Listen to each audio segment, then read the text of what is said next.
계속적으로 고린도전서 강해를 이제 하고 있습니다.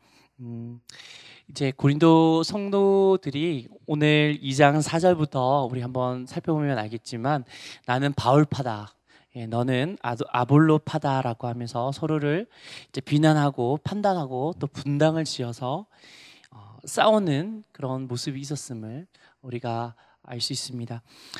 교회에서 가장 무서운 게 분쟁입니다.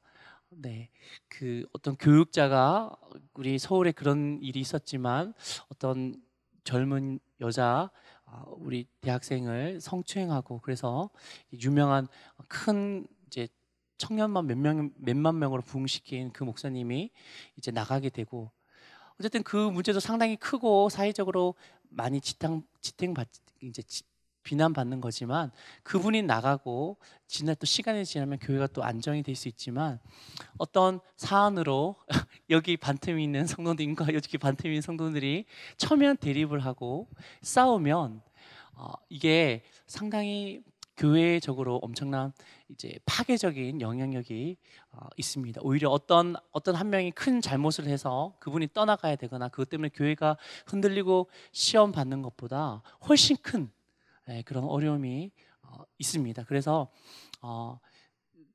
사도 바울은 이 고린도 교회의 분열과 분당이라는 그런 하나님께서 정말 기뻐하지 않는 그런 일 가운데 적극적으로 해명하고 있고, 또 하나님 말씀을 선포하고 있습니다. 대표적으로 나는 바울파, 나는 아볼로파라는 그런 얘기를 했습니다. 아볼로가 고린도 교회에 가서 그 말씀으로 큰 은혜를 끼쳤습니다. 그래서 나는 사도 바울이 그래도 교회를 개척했으니까 나는 바울파다, 아볼로파다 이렇게 나눠서 그렇게 은혜를 끼친 사람을 추억하고 그렇게 서로 그분 참 좋았지, 참 좋은 목회자였었어, 아니 그 참 좋은 리더셨어, 이렇게 하면 좋을 텐데, 이제 막 싸우니까 사도 바울이 너희들이 싸우는 걸 보니까 성령에 속한 영을 따르는 자가 아니라 육에 속한 자다. 너희가 분쟁이 있으면 너희가 육에 속한 자임을 나타내는 것이다 라고 계속적으로 사도 바울은 말하고 있습니다. 그런 가운데 사도 바울은 우리 5절에서 7절에서 이렇게 말합니다. 우리 5절에서 7절을 우리 한 번 더 읽어보겠습니다. 우리 좀 긴 말씀이지만 우리 함께 읽어보겠습니다. 그런즉 아볼로는 무엇이며 바울은 무엇이냐? 그들은 주께서 각각 주신 대로 너희로 하여금 믿게 한 사역자들이니라. 나는 심었고 아볼로는 물을 주었으되 오직 하나님께서 자라나게 하셨나니, 그런즉 심는 이나 물 주는 이는 아무것도 아니로되 오직 자라게 하시는 이는 하나님뿐이니라. 아멘. 여러분, 목회자를 잘 만나는 게 큰 복입니다. 할렐루야. 네, 목회자를 만나서 이제 고 이주호 목사님께서 우리 교회를 이렇게 개척하시고, 또 그런 가운데 많은 은혜를 받으신 성도님들이 이제 성장을 하시고, 이태규 목사님께서 이제 말씀을 잘 전해주시는 가운데 우리 하늘누린 교회에서 이제 신앙생활을 하는 것이 또 큰 복인 줄 믿습니다. 그런데 사도 바울은 놀라운 고백을 하는데, 물론 그렇게 사도 바울과 아볼로처럼 너희들에게 큰 은혜를 끼친 사역자가 있지만 이들은 그들의 상을 받을 것이다. 그런데 너희들이 기억해야 되는 것은, 실제적으로 너희들이 자라게 하고 열매 맺게 하는 것은 비록 내가 씨를 뿌리고 아볼로는 물을 주었으나 자라게 하는 분은 하나님이시라는 것을 너희는 기억해야 된다. 그러므로 나는 바울파다, 아볼로파다라고 나눠서 분쟁하고 싸우는 것은 너무 하나님께서 보시기에 뿐만 아니라 하나님 성경 말씀, 아니 상식적으로 볼지라도 이거는 너무나 잘못된 것이다. 그것을 하지 말아야 된다라고 사도 바울은 이렇게 말하고 있는 것이죠. 우리 가운데는 그렇게 큰 분쟁이 없기 때문에, 그리고 사역자와 실제적으로 자라게 하시는 그런 하나님과의 이 말씀이 그 농경 시대, 주로 농경 시대였던 그 사람들에게는 잘 이해되겠지만 우리들에게는 그렇게 와닿지 않게 이해될 수 있을 것 같아서 다른 표현으로 한번 설명을 하기 원합니다. 제가 이틀 전에 쓰레기를 버리면서 사기 그릇, 이제 큰 사기 그릇 같은 이제 불 켜갖고 냄비도 되는 그 사기로 만들어진 거를 이제 하준이가 깨트려 갖고 이제 재활용 유리에 버렸습니다.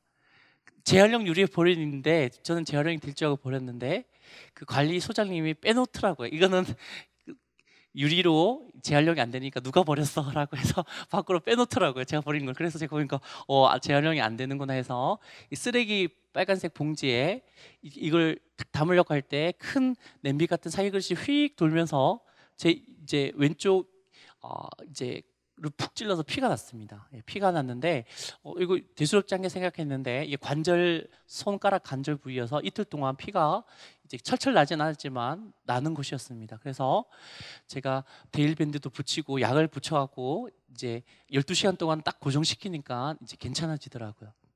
저는 이제 어쨌든 상처가 나니까 데일밴드도 바르고 약을 발랐습니다. 데일밴드고 약을 발랐는데 우리는 일반적으로 이렇게 상처가 날 때 큰 상처가 아니면 약 바르고 반창고 붙이면 이게 낫잖아요. 그런데 만약에 제가 면역력이 엄청나게 지금 깨어져 있는 상태입니다. 만약에 그런 상태에 있어서 피가 멎지가 않습니다. 피가 조금이라도 멎지가 않고 염증이 이렇게 생기면 이 염증을 일으키려고 하는 그런 병균들과 우리 백혈구들이 싸우잖아요. 싸우는데 내가 백혈구가 힘이 없어갖고 이제 계속 이게 염증 반응을 일으켜서 저희 생명에 위독한 그런 것이 된다고 가정해 보십시오.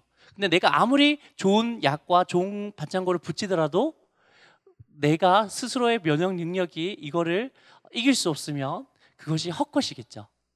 그런 뜻입니다. 사도 바울이 아무리 너희들에게 정말 복음을 전하고 씨를 뿌리고 아볼로가 너희에게 말씀으로 아무리 은혜를 끼치더라도 실제적으로 자라게 하시는 분은, 이 상처를 낫게 해주시는 분은 하나님이시다. 그러므로 우리는 아무것도 아닌데 오직 하나님이 다 하신 것이다 라는 것들을 너희가 알아야 된다라고 사도 바울은 말하고 있습니다. 이것은 이런 뜻입니다.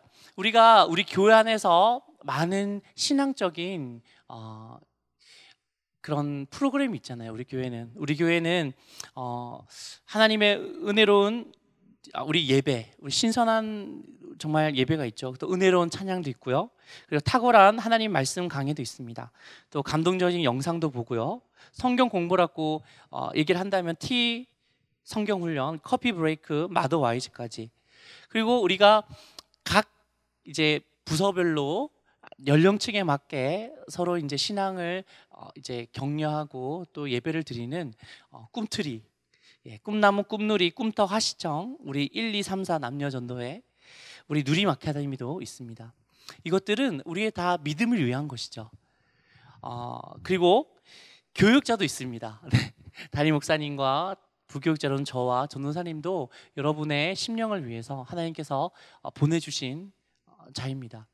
그런데 우리가 기억해야 될 것은 아무리 이렇게 좋고 많은 신앙적인 배경의 그런 프로그램과 환경이 있더라도 결국은 우리를 자라게 하시는 분은 하나님이시기 때문에 우리가 아무리 좋은 배경이라도 우리가 전혀 성장하지 않을 수도 있고, 그리고 고린도 교회 사람들처럼 오히려 그 반대로 싸울 수도 있고, 그리고 자라서 하나님이 기뻐하시는 많은 열매를 맺히는 자가 될 수도 있습니다. 우리 함께 10절을 한번 읽어보겠습니다. 네, 우리 10절을 우리 함께 한번 읽겠습니다. 내게 주신 하나님의 은혜를 따라 내가 지혜로운 건축자와 같이 터를 닦아둠에 다른 이가 그 위에 세우나 그러나 각각 어떻게 그 위에 세울까 조심할지니라. 아멘. 여기서는 내가 이렇게 터를 복음으로 닦아뒀는데 어떤 사역자가 너희들에게 이제 너희들을 건축을 삼아서 사역을 하는데 되게 조심해서 사역을 해야 된다라고 얘기하고 있습니다. 고린도전서 이제 3장 10절을 보면 사역자에 대한 말인가, 이제 나에 대한 말이 아닌가라고 생각할 수 있지만, 우리가 이 말씀을 좀 다른 방향으로 생각해 본다면 우리 개인에게 적용되는 하나님의 말씀이라고 생각이 됩니다. 우리 한 번 더 스크린을 보면요, 사도 바울은 이렇게 얘기했습니다. 내게 주신 하나님의 은혜를 따라 내가 지혜로운 건축자같이 터를 닦아두매. 이 터는 예수 그리스도라고 말씀하셨는데요, 우리가 예수님을 믿음으로 터가 생기는 거죠. 터가 생기고 우리가 신앙생활을 하면서 우리의 삶 가운데 집을 짓습니다. 우리가 하나님을 따르고 그 가운데 우리가 순종하고 이웃을 섬기고 또 하나님을 섬기는 가운데 우리가 아름다운 집을 우리가 스스로 짓고 있죠. 혹시 나는 집을 짓는 것 같지 않은데 라고 생각하시는 분은 별로 없을 거라고 생각합니다. 하나님께서는 우리에게 사명을 주시고 또 하나님께서 여러 환경 가운데 우리가 하나님 나라를 위해서 그런 섬김을 통해서 우리가 이렇게 건축을 우리의 삶 가운데 짓는다는 것이죠. 그런데 우리가 하나님의 이제 그런 건축을 짓는 것 가운데 우리가 하나님의 심판의 때가 있습니다. 예수님께서 이 땅에 다시 오셔서 하나님께서 심판을 하시고, 그때 하나님께서는 이렇게 말씀하셨습니다. 우리 14절과 15절을 한번 읽어보겠습니다. 네, 제가 읽겠습니다. 만일 누구든지 그 위에 세운 공적이 그대로 있으면 상을 받고 누구든지 그 공적이 불타면 해를 받으리니 그러나 자신은 구원을 받되 불 가운데서 받은 것 같으니라고 말했습니다. 우리가 하나님께 주신 은혜 가운데 우리가 하나님과 함께 살면서 우리의 삶 가운데 공적이 다 있을 것입니다. 어떤 공적이 있으시죠? 우리가 또 교사로서 아니면 세상 가운데 우리가 예수님을 전함으로써 아니면 주님께서 맡겨주신 일을 작은 일일지라도 우리 충성스럽게 하는 것들, 그런 모든 것들이 공적이 될 수 있습니다. 그런데 우리가 볼 때 하나님, 나는 이런 일을 했습니다. 내가 이 세상에서 주님을 위해서 이런 것들을 섬겼습니다. 우리가 스스로 생각하는 공적이 있죠.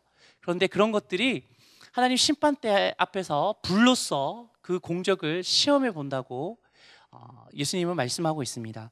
그래서 그 공적이 불 가운데 계속 견디고 불이 계속 타지 않고 그렇게 존재하고 있으면 그 상을 받고, 누구든지 그 공적이 하나님의 거룩한 불에 타버리면 해를 받는다고 했는데 그 자신은 구원을 받되 불 가운데서 받은 것 같다라고 얘기하고 있습니다. 우리가 이렇게 생각할 수 있는데요, 불 가운데 구원을 받더라도 어쨌든 구원을 받으면 참 이제 감사한 거지, 그렇지 않습니까? 또 어쨌든 천국 가니까. 그런데 제가 우리 2년 전인가요? 우리 저기 두손 스포츠 텐사에서 불이 났잖아요. 별것 아닌 것 같이 보였지만 정말 큰 불이었고 많은 사상자가 있었는데, 우리가 구원을 받고 천국에 가긴 가는데 두손 스포츠 센터에서 불이 나왔고 정말 엉겹결에 이제 자기 그 짐도 제대로 못 챙기고 옷만 대충 입고 난 후에 이제 뛰쳐나온다면 그 모습이 어떻겠습니까? 제 생각에는 우리가 천국에 가더라도 후회할 것이라고 믿습니다. 후회할 것입니다. 후회하는 가운데 내가 더 하나님 말씀대로 그리고 살아갈 거라고 우리가 생각할 것입니다. 우리가 이 말씀을 잘 기억해야 될 줄 믿습니다. 근데 이 말씀이 왜 그 고린도 교회 성도들에게, 그 분쟁을 하는 성도들에게 이제 이런 말씀을 했을까요? 이 말씀은 그 사역자에 대해서 말하고 있습니다. 스스로 내가 어떤 것을 행했고 교회 안에서 어떤 사역을 했어서 많은 열매들이 스스로 있었다, 나는 이런 공적이 있다라고 스스로 생각하는 사람들이 하나님 앞에 볼 때 나도 그런 공적이 있다라고 생각했지만 그것도 심판받을 건데 너희들이 서로 싸우고 분쟁을 한다면 그런 공적이 가운데 그 공적이 온전히 있을 거라고 생각하는 것은 그거는 맞지 않는 것이다라는 것을 사도 바울이 말하고 있는 것이죠. 여러분, 성도 여러분, 우리 가운데 많은 것들을 할 수 있습니다. 많은 것들을 할 수 있지만 우리가 또 많은 봉사를 할 수 있지만 이것들이 하나님께서 마지막 날에 불로써 우리의 공적을 달아보신다는 것을 우리가 기억해야 됩니다. 그러면 우리가 이런 가운데 어떻게 하면 우리가 살아가는데 하나님께서 베푸신 것들을 우리가 순종하며 그리고 하나님께서 베푸신 것들을 우리가 지키는데 그 공적들이 정말 하나님께 상 받을 만큼 그런 공적으로 우리가 남을 수 있을까요? 여러분, 이 땅을 살아가면서도 정말 하나님께 인정받고 또 하나님의 심판대 앞에서 또 이제 칭찬을 듣는 여러분 되시기를 예수님 이름으로 축원드립니다. 제가 우리 청년들이 이제 얘기를 하면서 이런 얘기를 들었습니다. 신과 함께를 내가 영화를 봤는데 그런 영화를 내가 별로 안 좋아하지만 신과 함께 이번에 인과연 2탄 나왔는 거 너무 재밌더라. 그래서 이제 1탄도 봐야 되겠다라는 그런 얘기를 들은 적이 있습니다. 여러분 혹시 신과 함께라는 영화 본 적 있으세요? 네. 어떠셨어요? 이게 좀 약간 우리 동양적인 전통적인 그런 사고 가운데 그런 여러 가지 무속적인 그런 종교적인 사상이 있어서 어쨌든 저도 1탄은 재밌게 봤습니다. 봤는데 근데 그것을 보면 내세가 있고 심판이 있다는 것을 우리가 알잖아요. 근데 우리가 그런 영화를 보면서 야, 뭐 재밌네라고 넘어가지만 여러분 성경이 말하는 것은 진리인 줄 믿습니다. 우리가 하나님께서 마지막 때 그 심판대 앞에서 우리의 공적들을 주님께서 이제 다 상주기 원하지만 그것이 진짜 우리의 마음을 다해서 하나님을 사랑하는 마음으로 또 하나님께서 주시는 명령을 따라서 우리가 순종했는지 아니면 우리를 드러내기 위해서 아니면 우리의 그냥 스스로의 만족감을 위해서 우리가 하나님의 교회 가운데 봉사를 하고 일을 했는지는 그때 되면 주님께서 달아보신다고 이제 하는 것들을 우리가 기억합니다. 그런데 우리가 그런 것들 가운데 우리가 이 심판을 준비해야 되고 또 이런 가운데 고린도 교회가 빠졌던 그런 분쟁과 그 분당에서 벗어나고 정말 하나님께서 기뻐하시는 삶을 살려면 우리가 어떻게 이 세상을 살아야 될지 우리가 생각해 보기 원합니다. 어떻게 하면 될까요? 우리 방금 전에 했던 말씀을 한 번 더 보면요, 우리 10절 말씀을 한 번 더 보겠습니다. 10절 말씀을 보면 사도 바울이 15장 10절 말씀을 우리 함께 한번 읽어보겠습니다. 시작. 그러나 내가 나된 것은 하나님의 은혜로 된 것이니 내게 주신 그의 은혜가 헛되지 아니하여 내가 모든 사도보다 더 많이 수고하였으나 내가 한 것이 아니요 오직 나와 함께 하신 하나님의 은혜로다. 아멘. 우리 10절에 보면 15장 10절에 보면 우리 좀 더 앞에 있는 내용을 미리 땡겨서 보는 건데요. 사도 바울이 자기가 교회 가운데 이렇게 열심히 수고하고 오히려 12 제자보다 많은 사도들보다 더 많이 수고했는 것이 무엇이라고 했나요? 내가 한 것이 아니라 오직 나와 함께 하신 하나님의 은혜라고 했습니다. 우리 또 말씀을 한번 더 보면요, 우리 3장 10절 말씀을 한번 보겠습니다. 3장 10절 말씀 아까 전에 읽었는데요.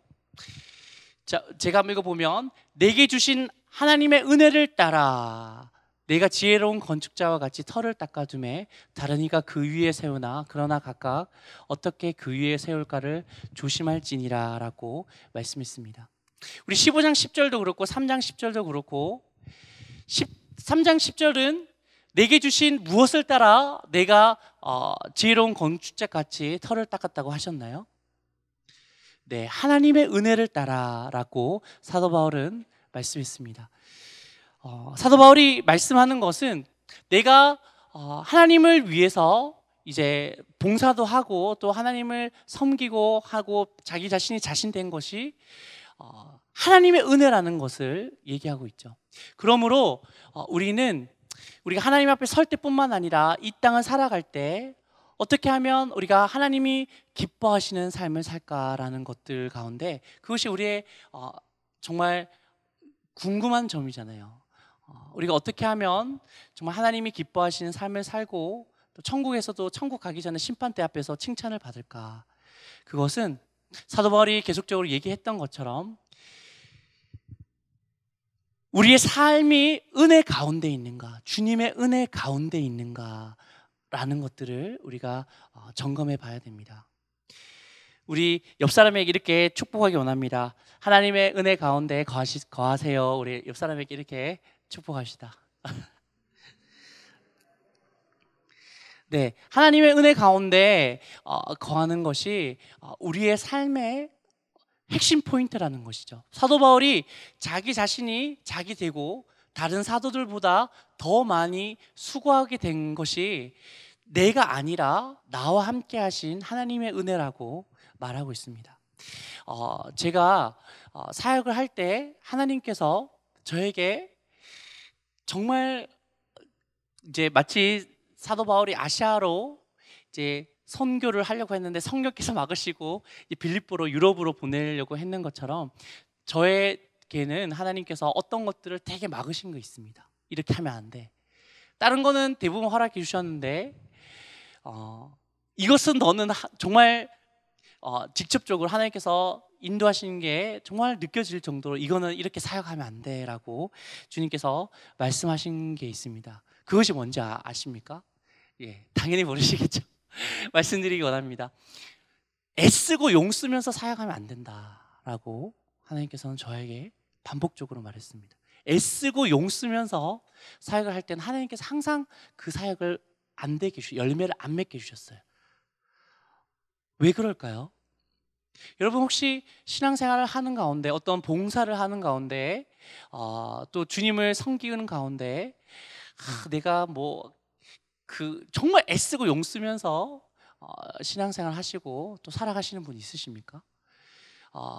그런 것들이 예전에 우리 한참 우리 60년대, 70년대, 80년대, 90년대까지 한참 산업 사회로 막 전환될 때는 새 아침이 밝았네 해서 장꾸러기는 안 되고 열심히 막 하는 사람, 성실한 사람이 하면 된다 해서 막 그런 사람이 이제 장려했지만 거기에 대한 우리의 부작용도 엄청 많았잖아요. 와우 아파트도 무너지고 청풍대교도 무너지고 그런 것을 겪으면서 지금은 그 문재인 대통령 정권을 받아서 어떻게 했죠?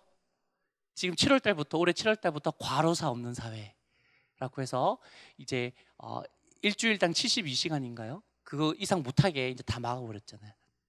여러분, 하나님께서도 우리가 신앙생활을 하고 어떤 것을 하는 것 가운데 여러분 교사를 하든지 어떤 걸 하든 가운데 우리가 용 쓰고 애쓰고 그렇게 되면 어떻게 되냐면 그렇게 용 쓰고 애쓰지 않고 사역하는 사람들을 우리가 자연스럽게 판단하게 되고 정죄하게 되는 우리의 모습을 볼 수 있습니다. 왜냐하면 그것이 우리의 힘으로 하나님의 사역을 이루어 가려고 하니까 그렇게 열심히 하지 않는 사람들이 눈에 보이는 거죠. 나는 점점 에너지가 고갈되고 지쳐가고 있는데 저 사람은 뻔히 보고 있으면서도 마치 마르다처럼 예배는 잘 드리지만 열심히 봉사하지 않고 이렇게 하지 않는 모습을 보면서 나는 지금 점점 힘이 빠지고 너무 지쳐가고 있는데 그 사람은 저렇게 웃으면서 편하게 신앙생활해? 잘못된 거 아니야? 이렇게 되기가 쉽습니다.